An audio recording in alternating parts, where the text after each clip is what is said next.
Well, good morning.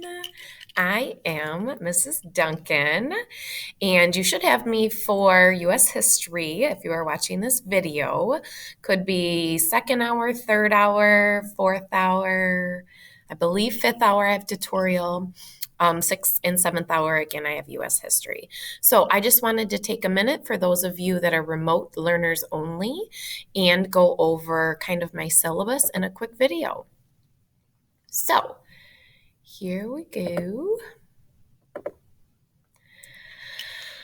I'm excited for the school year, to just so you know, and though I'll be wearing a mask in front of you all the time, all of my videos will have my smiling face. You can always watch these as well. As you sit down, if you are an in-class student today, I'd like one person per table. That's how we're going to do it during the hybrid time. All right, my class number is 221. And if you are a fully remote learner, which means that a parent or guardian has registered you with me, but you will not be attending class yet, I need you to really understand that as a remote learner, attendance is still very, very important. So you will receive an email from me each week, and you have to respond to that email, and we have to correspond with each other on the content that has been taught and covered. It can't just be like, hey, I saw the work, or hey, I logged in. It has to be content specific for your attendance to count. So we will work on that each week. If you are a fully remote learner, though, you should be logging into the Google Classroom every single day, doing the assignments and submitting them, and letting me know if you need any help or you have any questions. But I will be reaching out to you individually, so hang tight for that email. All right, so a little bit about me. This is my family and I this past summer at my little daughter's preschool graduation, social distancing and safe outside. You can see her in her little cap. She was really excited. So this is my 14th year teaching overall. It's my 11th year here at the high school.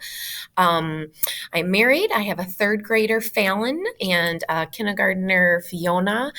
They used to go to Huron Valley, and I just moved them to Heartland, so they are new at Village, and I'm really excited for them.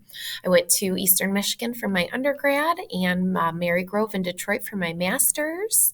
I love to be active, I love to boat, and I like to hang out with friends and family, and I'm really excited for this year. I missed my students so much last year when we went fully virtual. All right, here are the Google Classroom codes. I'll have these posted in a few spots, so I'm not going to spend too much time on this slide. But just so you know, you should only join your hour. So please do not join the wrong hour. Please do not join multiple hours, because that will frustrate me. All right, so as we get into this Google Classroom, because whether you're fully remote or you're here in class today or you're going to be here in class on Thursday, a lot of what we're going to do is going to be in the Google Classroom. And I found it very amusing, let's say, when we went remote back in March, April, May, how many students couldn't figure things out. So this is just a cute meme to kind of make you laugh, because it made me laugh. All right, so remote learning, which is essentially like if you're not in the classroom, you're on the hybrid schedule. So your off days are called your remote learning days. And you will need to access your Google Classroom for each teacher each day that you are remote, including Friday. Every single student is remote on Friday. Every single student needs to be checking each teacher's Google Classroom and completing the assigned tasks, okay? So whether you're in the classroom or you're remote, though, I am instructing students in person and online every single day. So every single day I will have uploaded a video, directions, an assignment, or something that you need to do. If you are here in class with me on those days, you don't need to worry about what's in the Google Classroom. You're welcome to look at it and review what we did, but you don't have to log in and see that. So just so you know, you really only need to be in there on your hybrid days. So we are doing remote learning hybrid schedule the week, obviously the first week, but then fully the week of August 24th through the 28th, as well as the week of August 31st through September 3rd. And then we will kind of update you with the school's plans after that. All right, so if you're here in the classroom in person learning, you must wear a mask at all times, all times, all all times. You will see me in one at all times. I will be modeling it. It's going to be hard at first, but we're going to get through it and we'll get comfortable with it. So Monday, Wednesday, depending on your hybrid days, I just kind of went over that, but this is another slide you can review and it has dates specific to you. So if you have any questions, you can let me know that, okay? All right, moving on.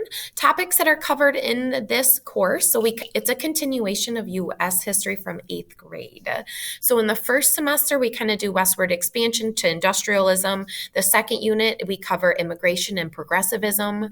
The next unit after that is imperialism and how the United States becomes an imperialist world power, as well as World War I. Then we move into the next unit, which is Unit 4. We cover the 1920s and the 1930s. And then in Unit 5, it's all World War II. We take a break for the holiday and then we come back in semester 2.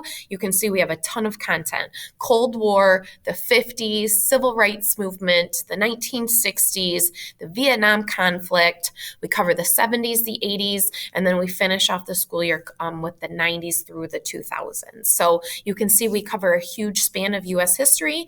We look at domestic issues, which means what's going on here in the United States, and we look at foreign issues, which is how the United States deals with other countries. I love the content of this class. All right, 4-point grading scale kind of should be used to this. If you have any questions, let me know.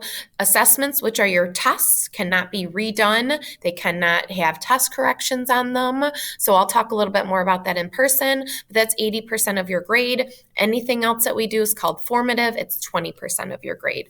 Anything that's formative can be resubmitted, turned in late, regraded, anything of that, because the goal of formative is to prepare you for summative. So if you do something wrong in the formative work, you should have the opportunity to correct that and learn it the correct way. The reason why I don't allow regrades or test corrections on the summative assessments is because I need to have data and proof of what you actually know. And if you're able to redo it or retest or do corrections on it, then I don't have a true, accurate view of what you learned in that unit. So we'll talk about that. You'll get comfortable with it, I promise. All right, so formative work, just to go over that, that's that 20% category. It's just kind of like what we do here in class. It could be an assignment. It could be what we call quick checks, where I do a really quick analysis of what did you get out of the content, how well are you doing with it. We do them every few days. And again, you can kind of redo those if you're not satisfied with the score. You can turn them in late up to the summative unit test. I don't take anything late after the summative test because there's no point. You already assessed on it. Summative work would be your icon statements, which I'm going to go over in class. You get them like the very first day of the unit, so you have the whole unit to work on those. Those are essentially your review as well for that summative test. And I can promise you that every icon statement is aligned with between 1 to 5 test questions. So you'll know essentially what's going to be on the test. You'll have to self-assess yourself. How well are you doing with them? And again, there's no retakes and no corrections for points on anything summative. Ooh, went a little fast. Because of COVID and the masks wearing, absolutely no food in the classroom. Drinks, we're trying to say no, but obviously you need to hydrate. So just use your discretion with that, please. But you have to have a mask on all the time. Okay, what do you need for this class? Something to take notes with? Maybe a notebook or folder to organize yourself. It's not required, but this year with all of your classes also being in Google Classroom, it'd be nice if you have a phone, a Chromebook, a laptop, and you're welcome to bring that every single day if you want. But as always, any type of device should never be abused or a distraction. It should never cause conflict in the classroom, and it should never frustrate me. So we'll kind of go over appropriate and not appropriate times to use those in the classroom. All right, so that kind of goes over that really quickly. I'm going to take you into our Google Classroom, and then this will be done. All right, let's go to the Google Classroom. Internet's being a little slow. So everything that we're doing this year is kind of new. And so I'm doing my best with things, and I may have to reorganize things if it's frustrating students or not user friendly. But this is kind of what I'm envisioning for now to get the school year started, because through the whole year, I'm going to present in class every single day and online every single day.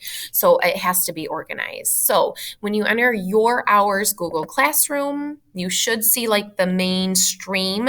This is where I'll do announcements and such, but you'll always want to go to the classwork tab. And under the classwork tab, I'm organizing it by week and by date. So this should hopefully make it super user friendly for you. So for example, if you're here on Wednesday, you're obviously A through K in the alphabet. You would click here and you could see what we did that day. Thursday is L through Z. It's going to be the basic stuff again. So you could click there and see what we did. Everyone is remote on Friday. Everybody needs to log into the Google Classroom on Friday and do the assignment I will have posted here. Usually I won't have anything pre-done. So for example, Monday morning before 7:20, I'll upload everything. Tuesday before 7:20, I'll upload everything. This is not a thing where you can work ahead at all. It is a day-by-day thing. I just wanted to set this up this way so you could kind of see the organization of it and then ask questions from that point. But each day, as you can see as we get into week 2, I'm presenting in person and and online every single day. So it'll be here in the classroom or it'll be here online for you. So I think it's going to be a learning curve for all of us, but we're going to figure it out together. If you have any questions or concerns, make sure you reach out to me. You can do that by email, or you can approach me in the hallway, and I would be happy to talk you through anything. I'm excited that you're in my class this year, and we're going to have a great year.